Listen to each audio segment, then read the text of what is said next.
lined up for you. I'm your host, Kim Jacobs, better known as the Balance Doctor. And all of our guests that come on, they're either people that have overcome some tremendous odds in their own lives as they balance this thing called life, or they're experts and they're here to share tips and strategies that will help you better balance and manage your life. Grab your virtual seats and let's get ready for some real relevant and relatable content on today's episode of The Kim Jacobs Show.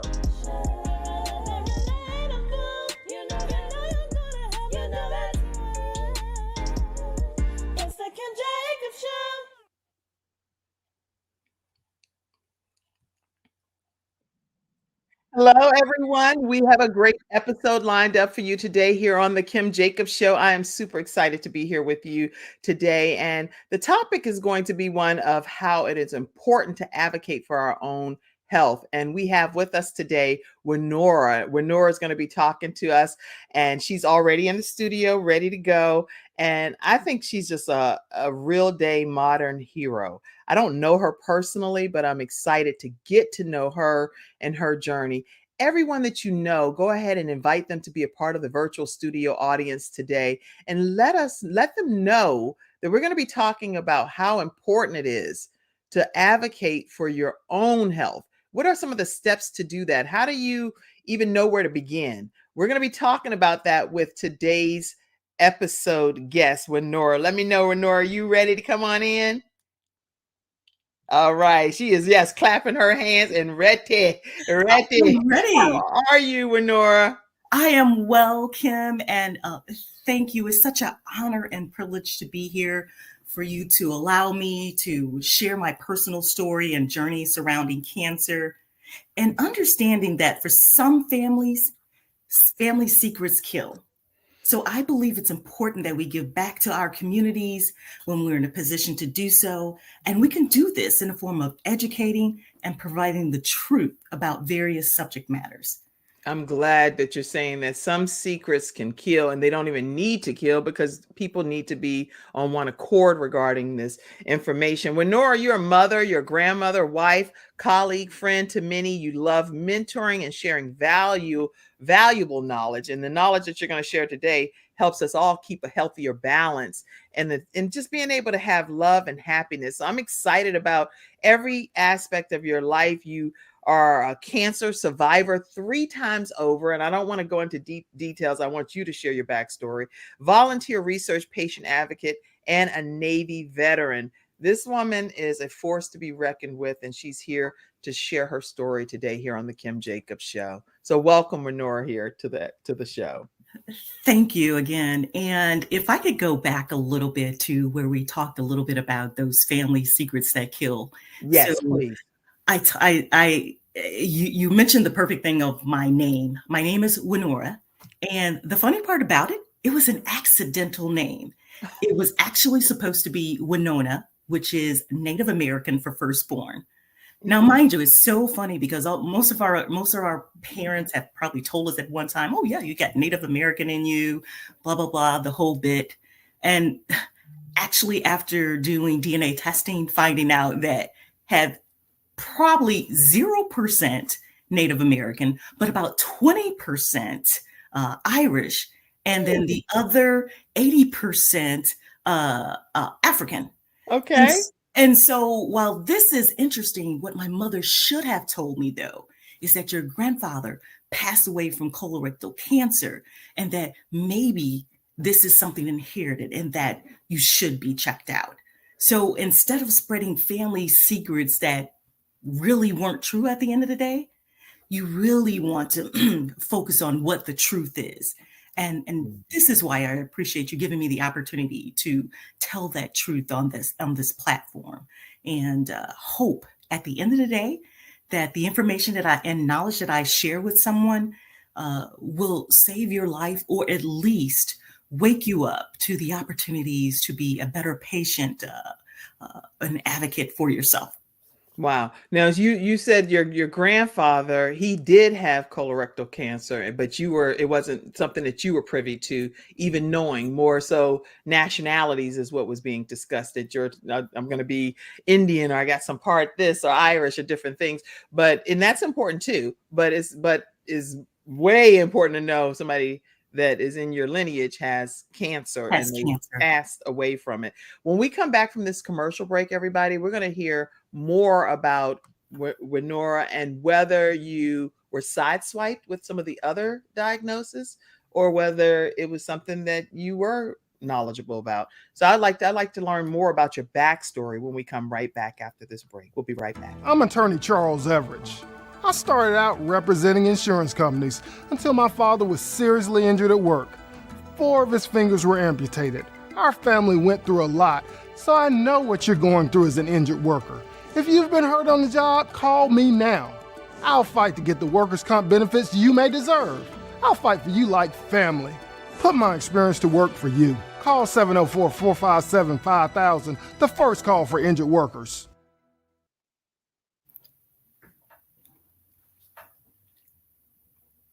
We're here talking with Wenora Johnson today, and she is a 3-time cancer survivor. So anybody that you know that's battling cancer or kicking it in the head, make sure you tag them today and invite them to hear this particular broadcast.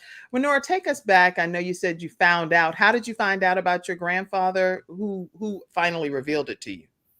Actually, it was my aunt who told me. And the reason that I found this out was because in 2011, after what should have been just a regular visit to my doctor for a regular physico, he asked me to do something else a little bit different. He asked me to take a fit test.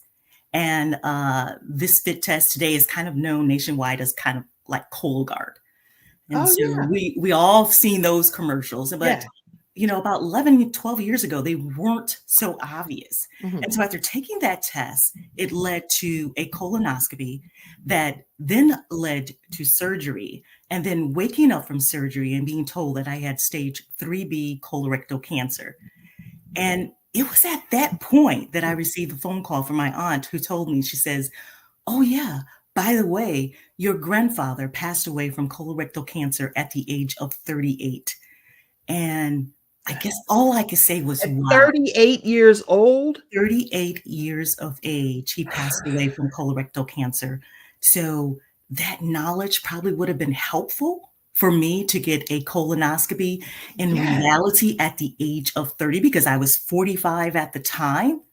And according to my doctor, I had colorectal cancer sitting in my body for 15 years. Oh my goodness. And never had any inkling. You were just living your life.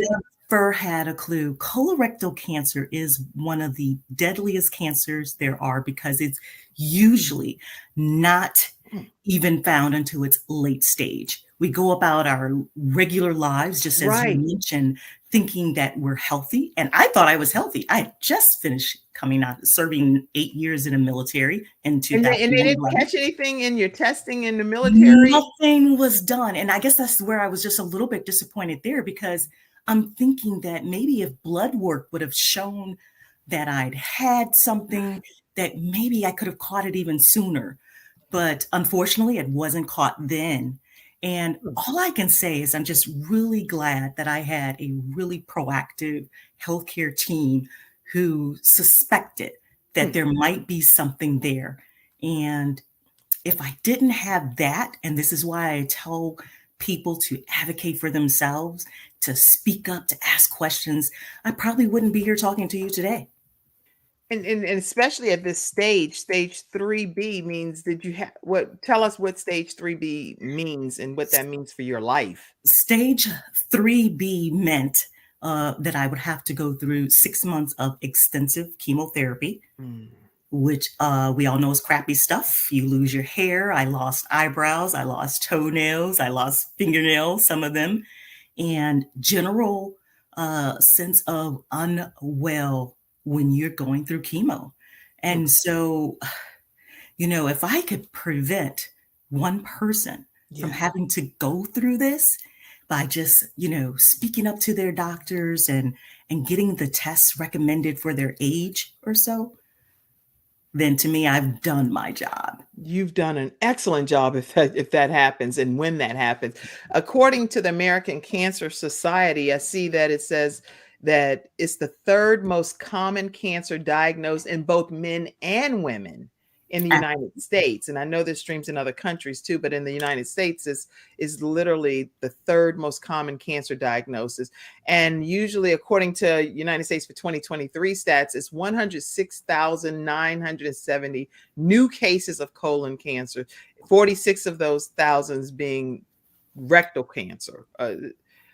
Now, Kim, let me tell you what's significant about this. I love the fact that we're more up to date about getting treatment and getting colonoscopy for those under 50. In fact, I was part of the initiative to go on Capitol Hill so that we can change 50 to 45 for colonoscopies to be done. Yeah. But you know what they're finding now? What? They're finding that it's early onset colorectal cancer that's killing individuals now. So that means anyone under the age of 40 is more susceptible to getting colorectal cancer than someone over the age of 50 now. And that's unbelievable. What's changed in the last 30 to 40 years that probably we didn't have much, where our environments changed a lot. Mm-hmm. We're eating more processed foods. Our health conditions, our mental state alone can make us more susceptible to cancers and various ailments.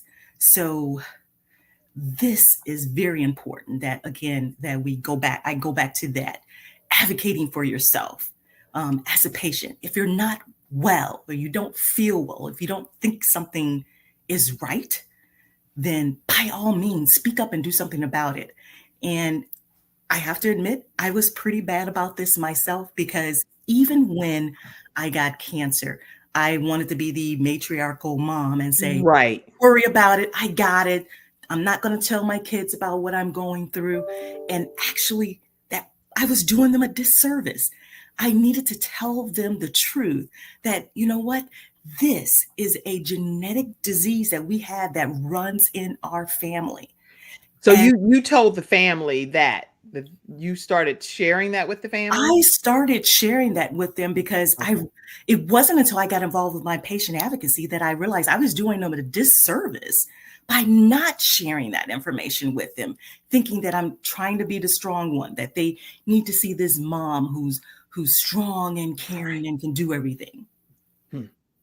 Yeah, because sometimes when you do share things like this information, some people in families are like, I know I can only speak personally, but like, because I have children that fight cystic fibrosis, we want to know who has cystic fibrosis, because in order for 3 of my children to have this, somebody in my upline, in my lineage, has it on my side, and somebody on their father's side has it. It's just, it is what it is. But I know when I reached out to one of my family members, it was actually my dad. He was like, you need to check with Frank. That ain't come from me. That ain't come from my, I'm like, huh? It's not that kind of situation. We need to know as a family. So how did your family receive this information when you shared it? I think just after they were over the initial shock of understanding that their mom had cancer. She had a late stage cancer and that she might not be here. They really kind of rallied around the work that I started doing.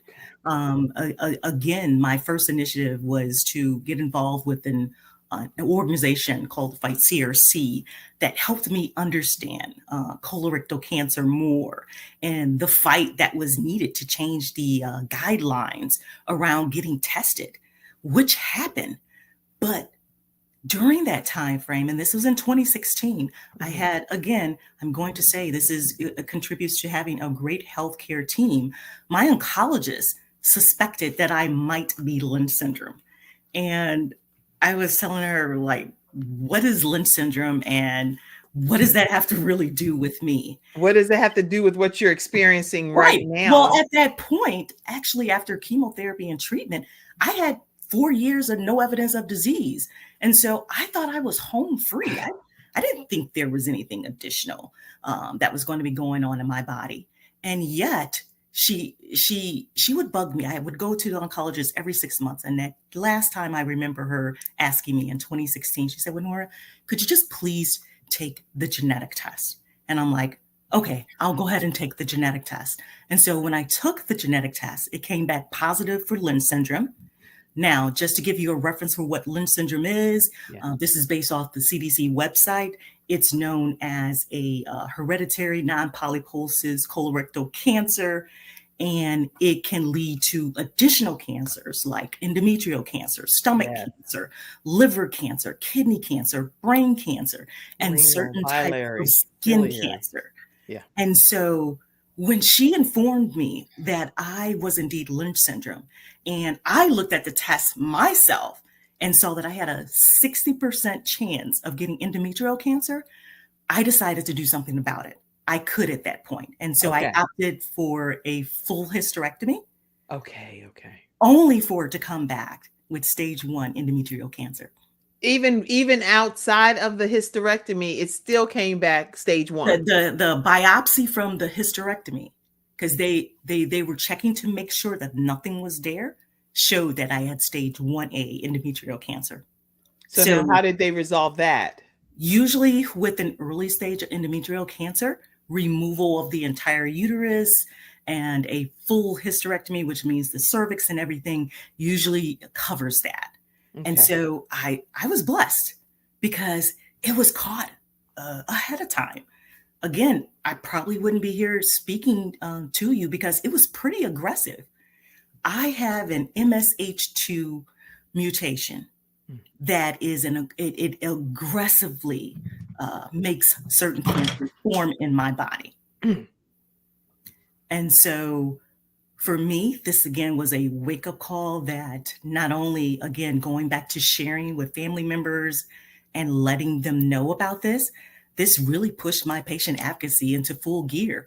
I wanted to know that if I got more cancers, what options for treatment would there be? And this is about the time that in the last couple of years, we've probably heard things like immunotherapy and things of that nature. And so we're living in a really good time for cancer treatments. But unfortunately, Black people are still dying at a faster and higher rate than other individuals. And we need to stop that. And for me, this is my call to action. So, I served in the Navy. I did my call to duty there. Now it's a different call to duty. And that is one of patient awareness and advocacy. Patient awareness and advocacy is an awareness and advocacy and standing up for yourself, asking the questions, doing the research. This is what Wenora is here talking about. Whether you have cancer or not, if you don't understand your own body and your own health and what it means when physicians are sharing things with you, that's their gifts and their talents, but they're educating you based on them practicing their gifts. But you have to embrace it and say, okay, now what does this all mean for me? And how quickly can I get this eradicated out of my body? And that's what Wenora did with the whole endometrial diagnosis of stage 1A. Thank God it was caught, got it under control when she's already been diagnosed with stage 3B colorectal cancer from the Cologuard. So there's a lot of conversation here that we're unpacking in today's episode of the Kim Jacobs Show. I see you, Sandy Sanders. Thank you so much for being here. And thank you so much for sharing the broadcast out as well. I see you, Vanita, as well. Thank you all. Definitely share the broadcast and grateful to have you all here. If you have any questions and you are in the studio audience and you just want to ask a question pertaining to you or a family member regarding any type of cancers, please make sure you type it in the comments section. I'll also put the link for you to come on screen if you'd like to do that as well. When we come back, Wenora, I would like, because you had 3 different types, right? 3 different types of cancers, yes. Okay. When we come back, I want to hear about the 3rd one as well, and what was that diagnosis like, and when did that happen? This has been a lot going on in your life, and thank you for sharing your story today. We'll be right back, everybody.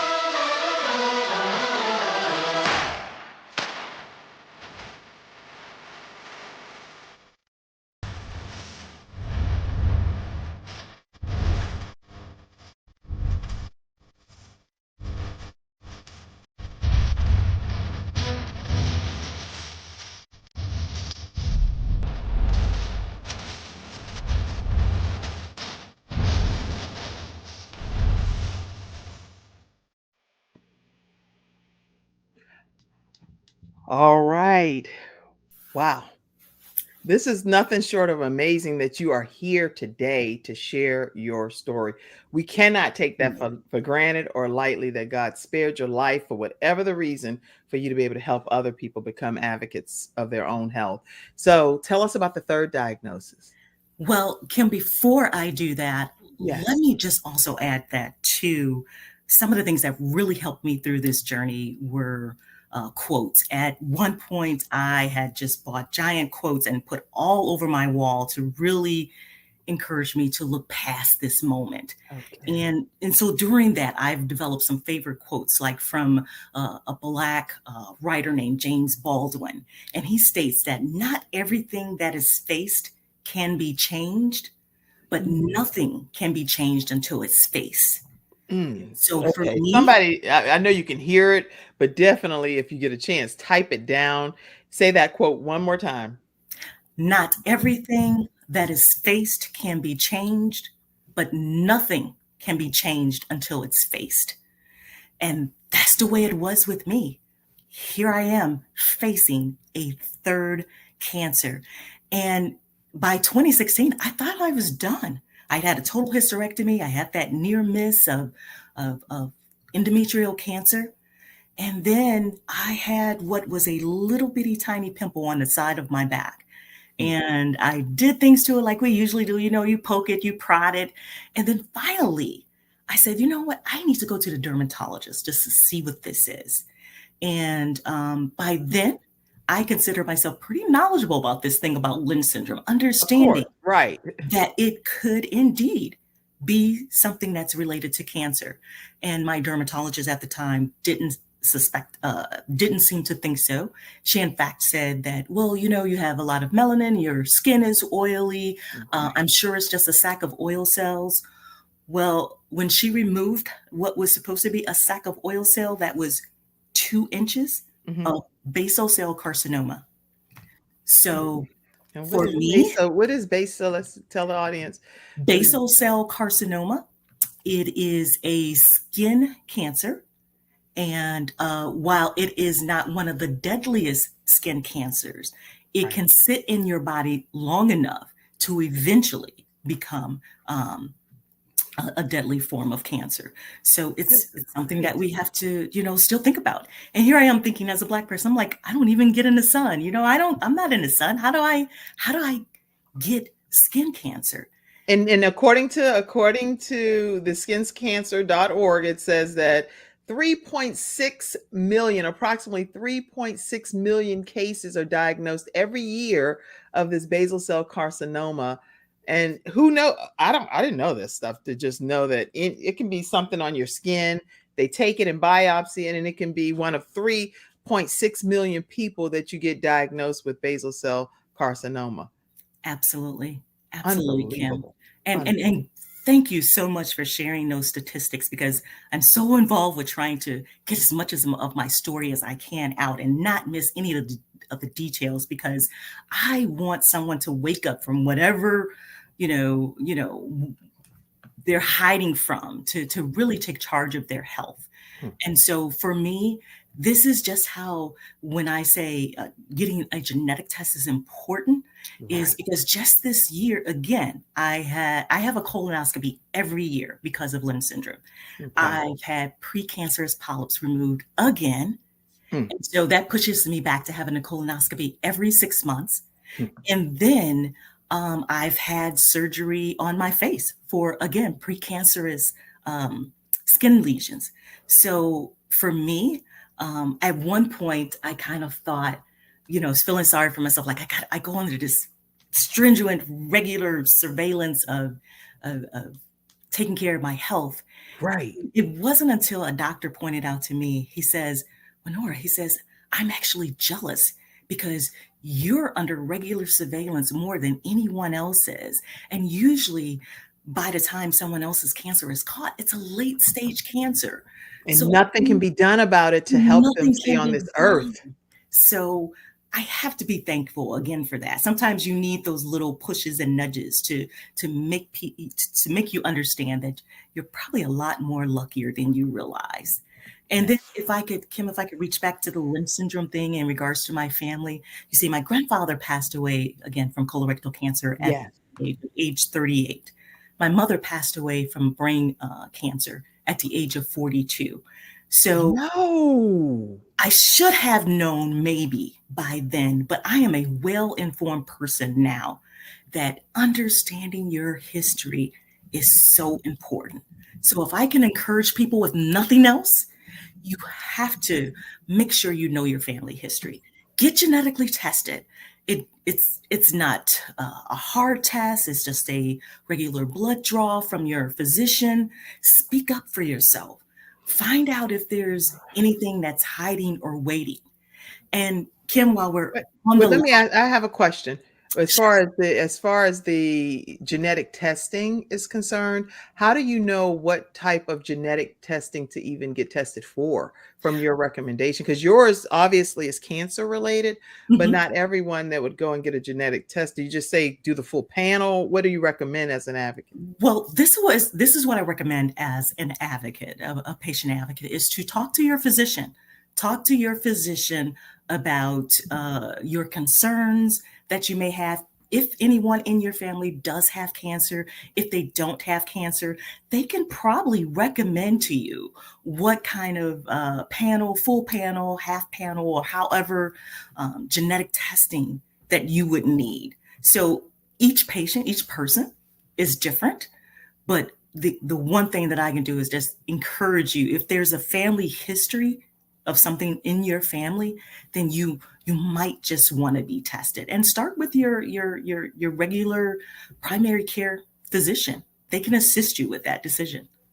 That's really good. Okay, you were going to say something. Go ahead. What were you going to I say? was. I'm excited here today to also tell you that through this journey of mine as patient advocacy work, I started off, of course, when I mentioned the getting involved on the congressional side with getting the guidelines changed to Yes. 45 Yes. for colonoscopies.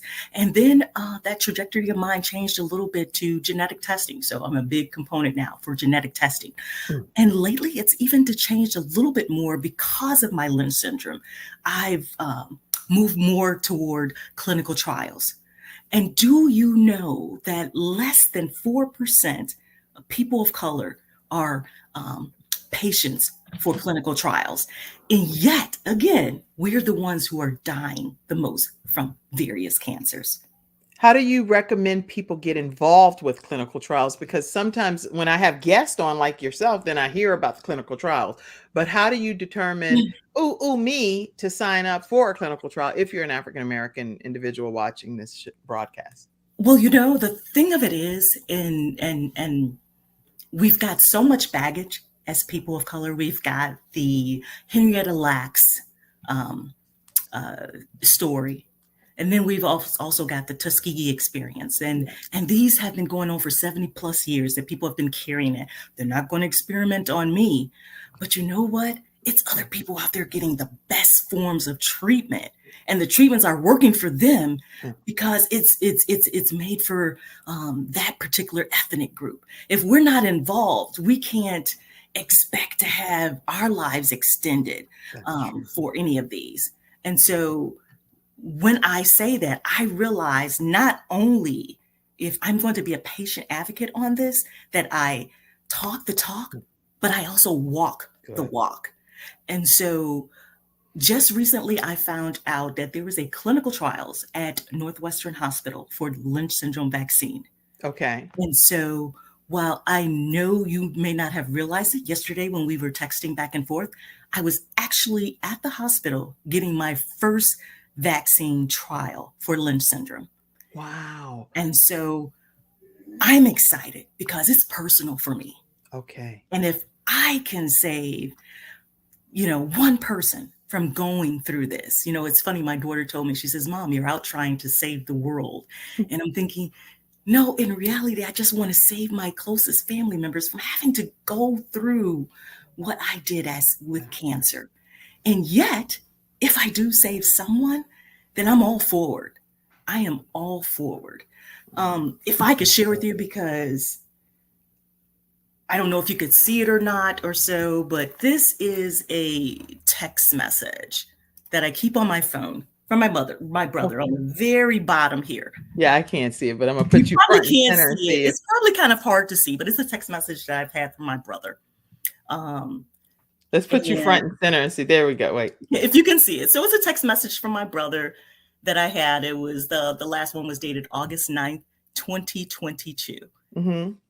53 days later, he passed away from metastatic colorectal cancer. Oh, good.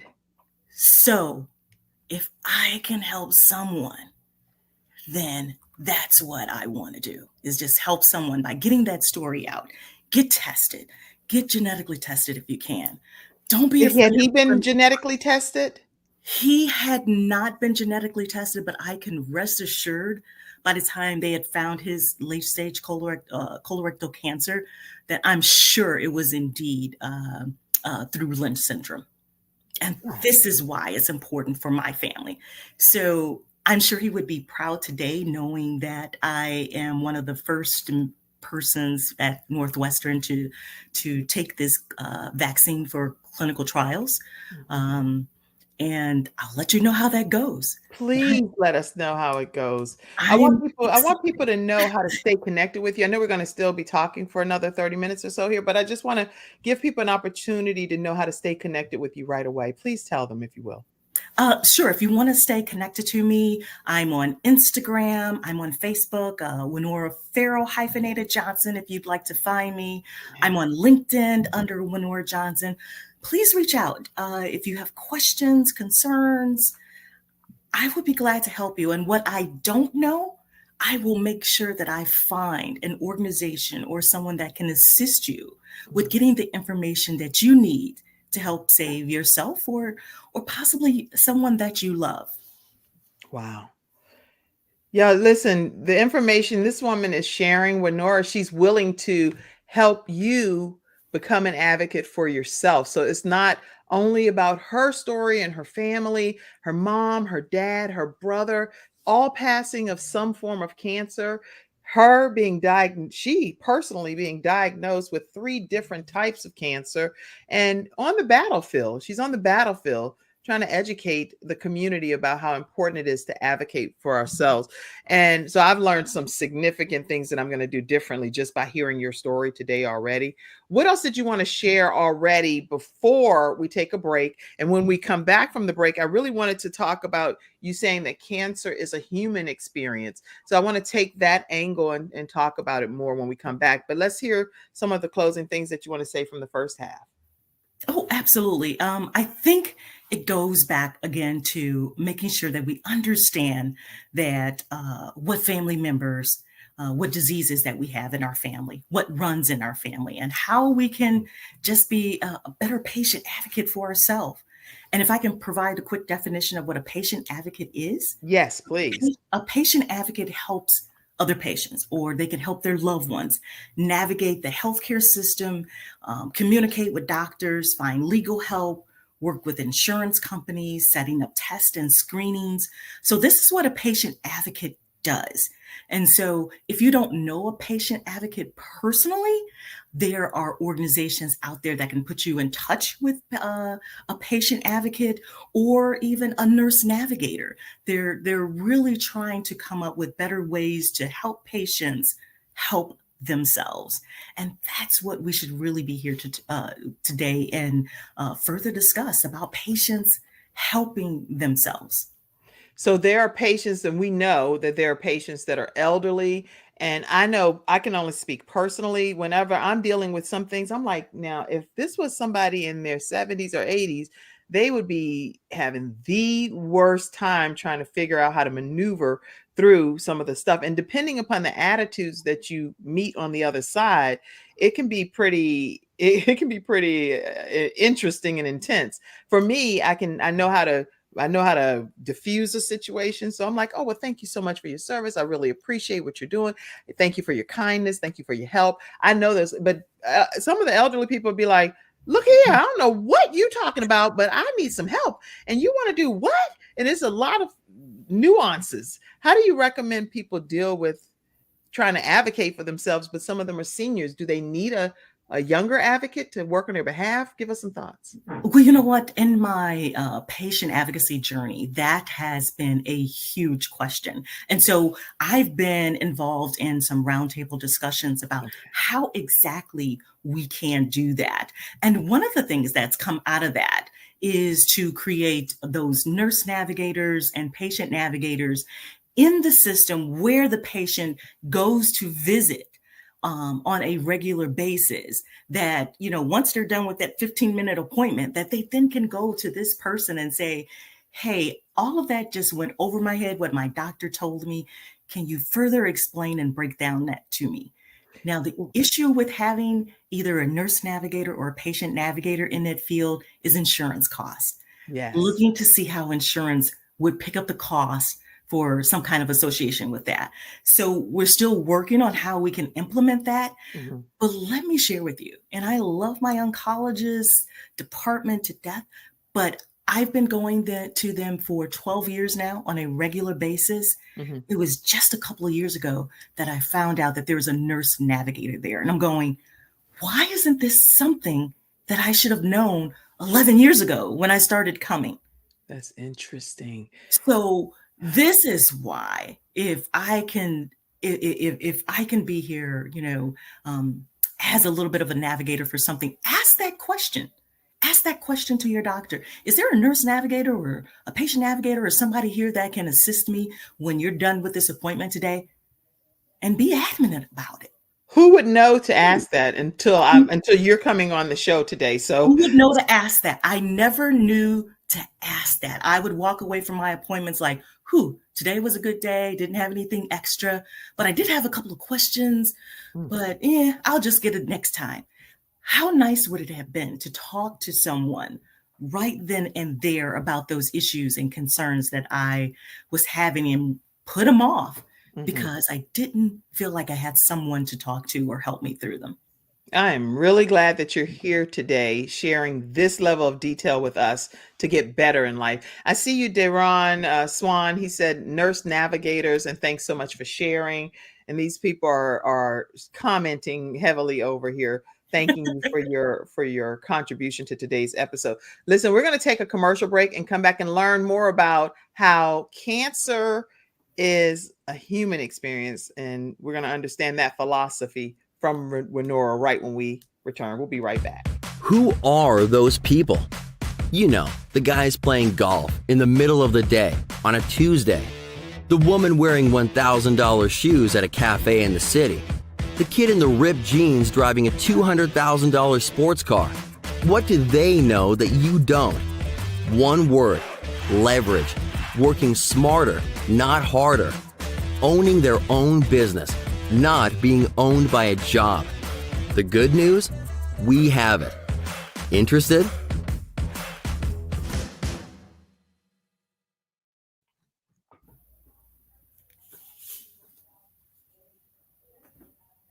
So we are back and we're talking with Wenora Johnson, 3-time cancer survivor, still on this earth to share her story and her testimony, but most importantly, to be an advocate for all of us that are tuning in, how we can get better at understanding our rights.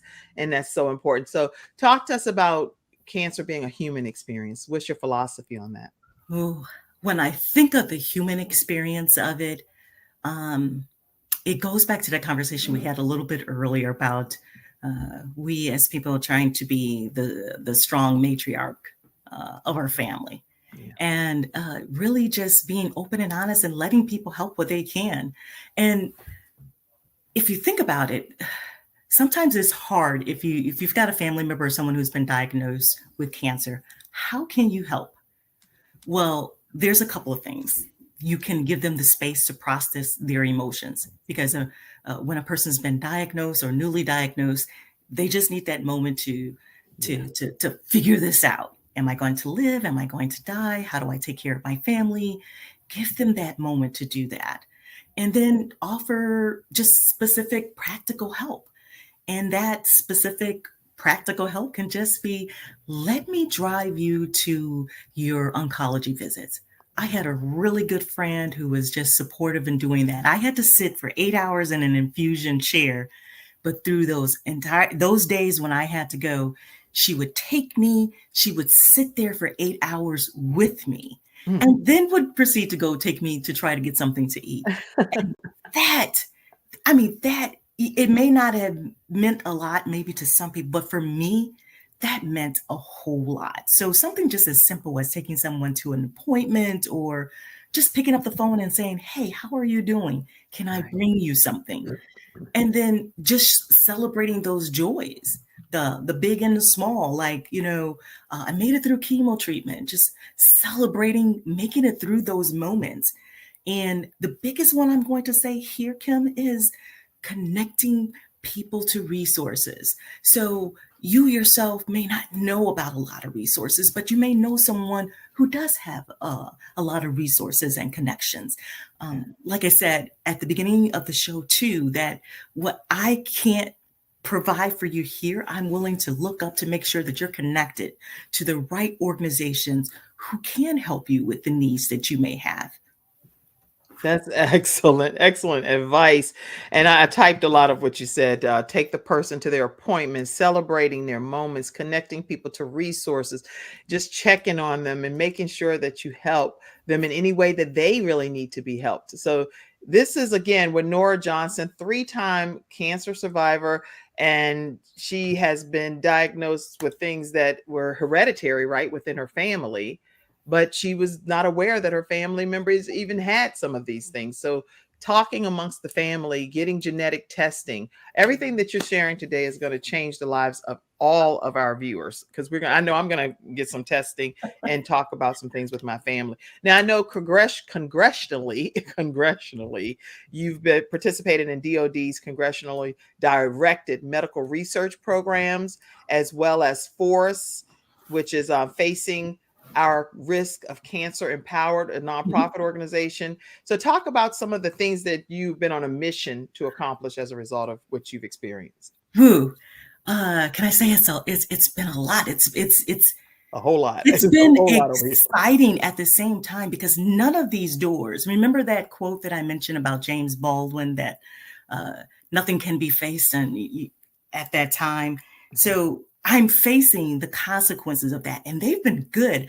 I've been able to be in touch with organizations who feel so strongly about and passionate about what I do, that I, started out as a peer navigator for FORCE. So Facing Our Risk of Cancer Empowered. They were basically more centered on hereditary cancer, but for like BRCA mutations, ovarian cancer, things of that nature, not Lynch syndrome yet. And so I used to just follow them around and ask them, like, can I come to one of your conferences for free? And they were like, nah, we're not quite doing that yet. You can't do that yet. And so I did this for a couple of years. And this is the power of persistence. And after about that third time or so, I got an email that said, hey, we're totally changing the trajectory of our organization and would like to include Lynch syndrome. And so would you be interested in being a research advocate and a peer navigator? Good. Now, this organization, FORCE, Facing Our Risk of Cancer Empowered, as a peer navigator, I would talk to other individuals who'd also been diagnosed with Lynch syndrome, helping them through and giving them suggestions, or sometimes, believe it or not, just listening to their story is all that they want, someone to listen to them. And so it led to that, to then them asking me to become a board member. And I was like, you want me to be a board member? Absolutely. And now, going into my second year, not only as a board member, but board president. And so talk about the power of persistence in making a difference. You can make a difference. And the DOD initiatives were great opportunities for me to understand that patient advocacy is making a difference, because now when scientists and researchers are getting grants from the government, they have to have a patient advocate involved in their research work. And as a grant reviewer of those, that's what I was looking for. Are you having a patient advocate in your grant? Are you heavily involved in the community regarding that? And so Mhm. I feel where I've been making a difference. And I love that. Like I said, this is my passion, my calling. And I hope that when I get a chance to retire in the next couple of years or so, that this is full time for me. I'm loving this. And so I've just got a recent ask by the Northwestern Hospital as well to be a keynote speaker at their oncology conference, and it's really humbling when people are asking you to share their story and to really share powerful information that could change lives. So, and that's what I want to thank you again for, Kim, because you've just allowed me to have this platform that I hope will help and reach others. Oh, it definitely will. At least definitely reach 100 countries and 350 million households. So even from a global perspective, because the Kim Jacobs Show is global, what advice do you give people even from other countries that I know we've shared statistics in the United States, but what advice would you give to some of these countries that may not be able to even access certain things? Any suggestions? You know what was interesting in my work in doing patient advocacy? I go to a lot of conferences that are centered around patient advocacy work. Mhm. And the AACR, which is the American Association for Cancer Research, is heavily involved using patient advocates. And I remember last year going to their conference and attending that conference, enjoying the information that was there. And there was this young Indian woman who came up to me and she goes, Wenora, she's like, I just heard you, speak about your experience. Right. And I would, can I take a picture with you? And I'm like, you just want to why do you want to take a picture with me? I'm no one famous, It's just like, I just want to take a picture with you. Well, fast forward to February of this year, she is a doctor in India and she's trying to find out why there's such huge high incidences of colorectal cancer.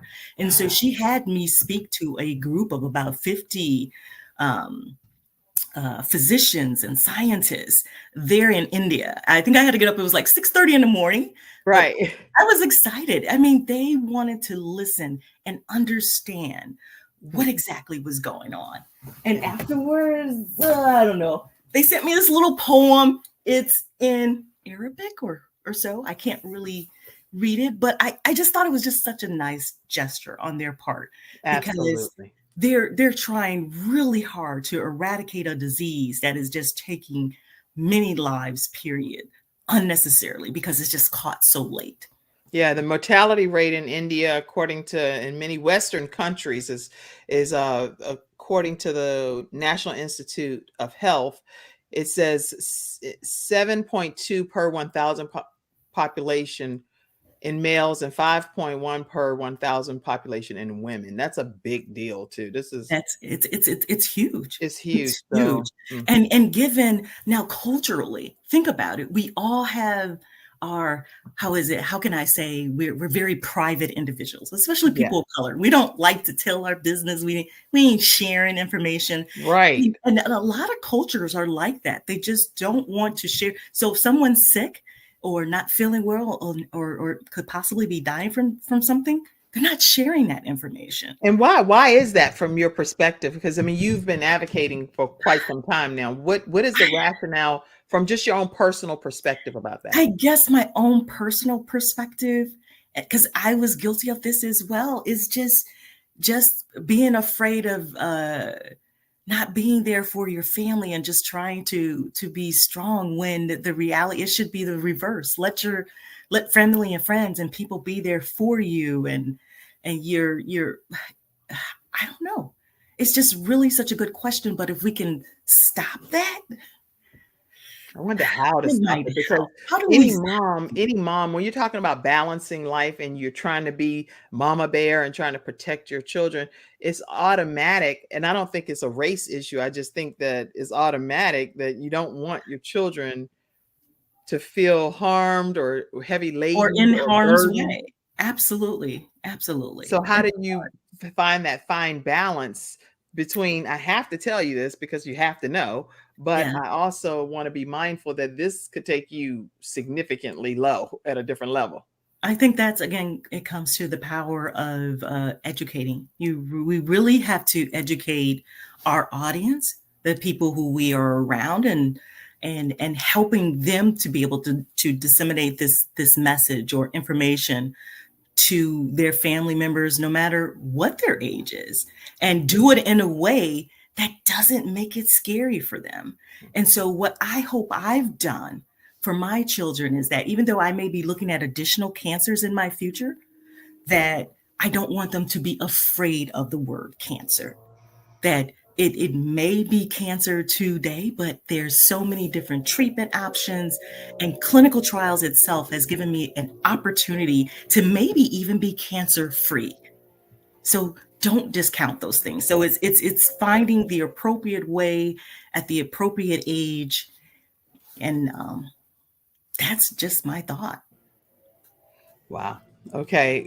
A great thought, by the way, and very helpful thought. Now, there are some things I know that you have going on in life. I want to pop some of these pictures up and just sharing some of the uh, accomplishments and things. I saw that you were recognized heavily as a Woman of the Year. Let's talk about that for a second. Who recognized you in that award? Well, you know what the funny part about this is that this is my local newspaper where I reside in the community that I live in. And the funny part about it is I saw a link that just says, "Hey, nominate a Woman of the Year." And so I thought, well, I'll just nominate myself. The worst they can do is just tell me no, right? And so the funny part about that is I didn't think anything else of it. I nominated, put my information in, and this is what I'm doing for the community that I live in. I love my community, and I want people to know what I'm doing. And it was my husband's cousin who called and said, "Hey, I see your wife is in the paper." And I'm like, "What?" So I'm running out trying to get papers because I didn't know they actually printed. And so to me, that was just a small honor because I didn't do it really to be the Woman of the Year, but to advocate in our community about there are people who are doing things in our community that are that's life-saving work, Right. and that you know, just one of those. That's great. I'm glad that you were selected because your work is noteworthy. That's for sure. I see another image back here. Tell us. Well, this image here was before I started leaning into clinical trials. I worked with this organization called Fight CRC, and I still work with them because they are solely an organization based around colorectal cancer. And we did a field trip to a lab, I want to say in Wisconsin. And I had an opportunity to see HeLa cells, and HeLa stands for Henrietta Lack cells, that are still being used today to treat various diseases.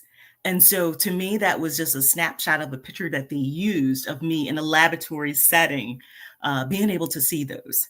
And this year is an opportunity for me when I was in DC reviewing grants for those scientists and researchers, reviewing them to make sure that they are including the appropriate patient advocates in that work. That's good. So you're on the front line, and every day, I know you said you're looking to eventually transition to this hopefully full time, which I'm eager for you to do that.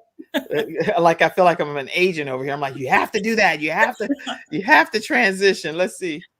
What is this one here? Now, this picture here is from this year. So every year I submit to the governor for the state of Illinois and for the community that I live in for Colorectal Cancer Awareness Month. So March of every year is Colorectal Cancer Awareness Month. So again, I got the proclamation from Governor Pritzker and from the mayor from the city that I reside in. So again, just happy at those opportunities.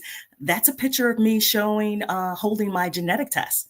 And in the dark red there, you can see how alarmed they were the fact that I had Lynch syndrome.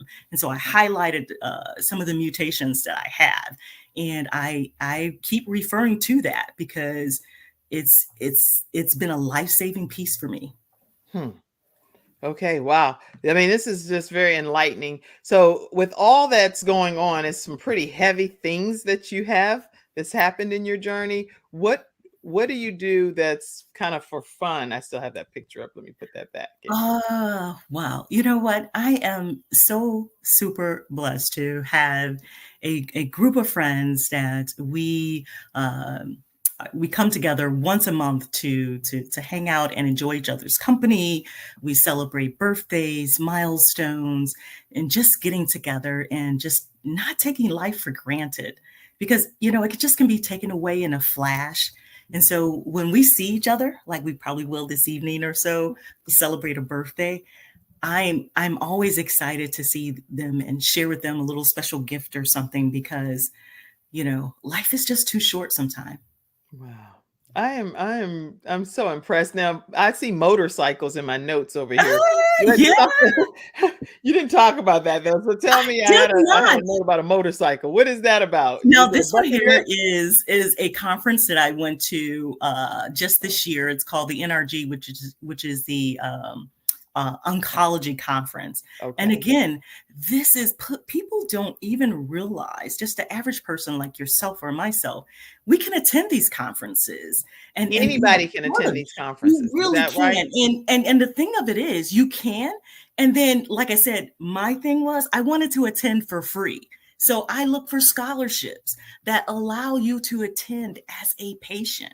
And Oh, so you may be turned down once or twice, but this is where the power again of persistence pays, mm, because I'm telling you, this is the cuff of where all this major information and changes that are and treatments that are taking place. And as people of color, we're being left behind because no one's telling and sharing this information with us. And so my goal is to bring that information back to our community and share it with as many people as I can on any platform that I basically can as well.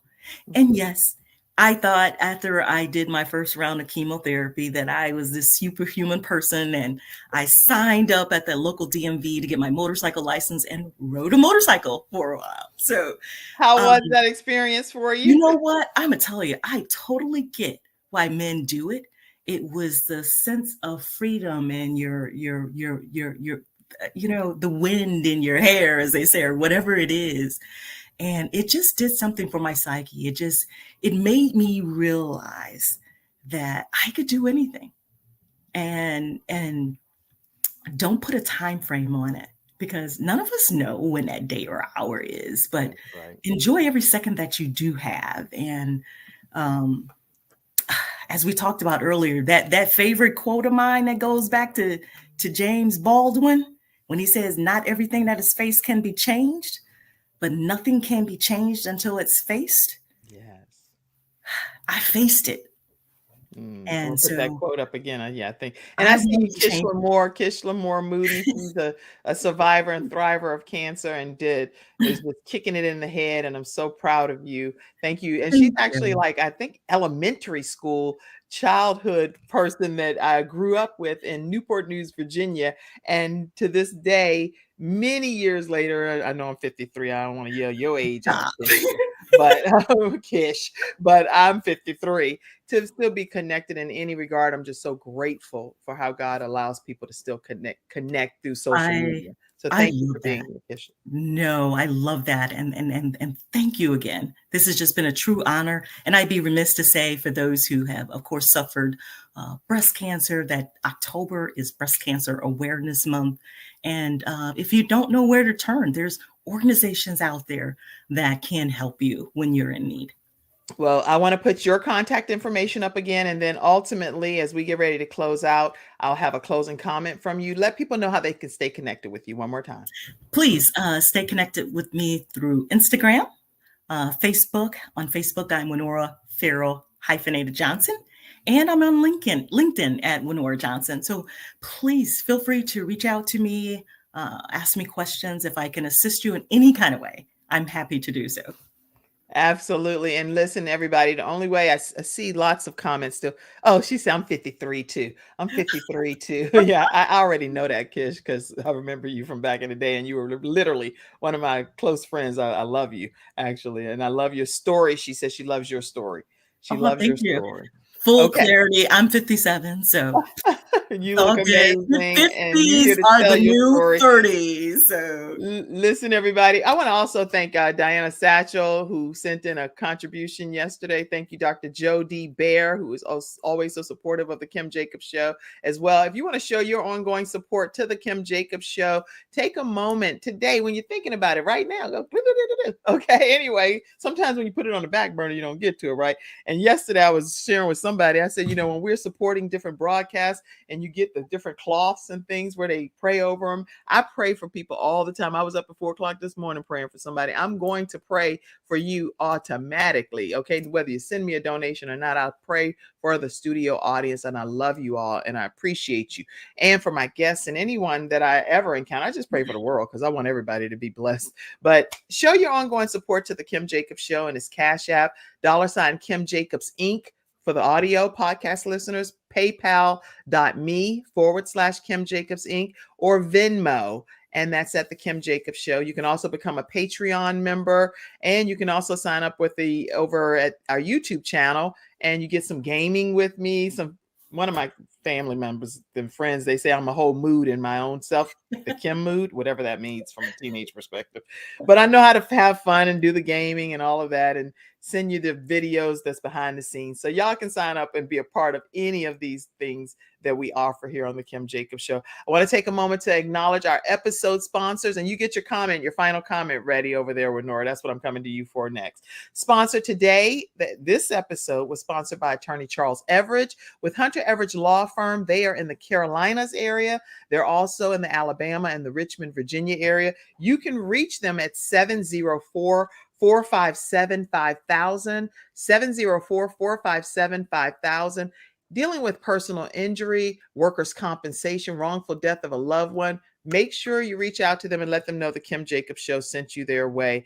And if you are booking travel of any sort, make sure you go and visit kimjacobs.intellitravel.com before you make your final destination and travel plans. Greatly appreciate you using that site in place of some of the others that you may currently use. And there's a price match guarantee. Today's sponsor with the coffee that you saw was vproducts.store, vproducts.store. And everyone's loving that mushroom infused coffee for whatever's in there. People are calling and texting and ranting and raving about vproducts.store. They also have regular black coffee as well. So get your coffee experience.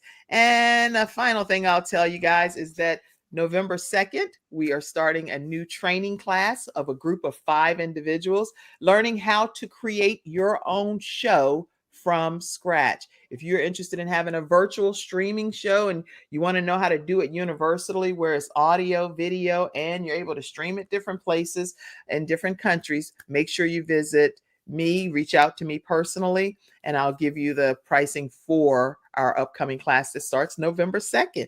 And my program is endorsed with Les Brown, international motivational speaker. And I also do offer one-on-one. Give us your closing comment, Wenora. Well, my closing comment comes in the form of a quote from Maya Angelou. And it says, "Do the best you can until you know better. Then when you know better, you do better." Drop the mic, everyone.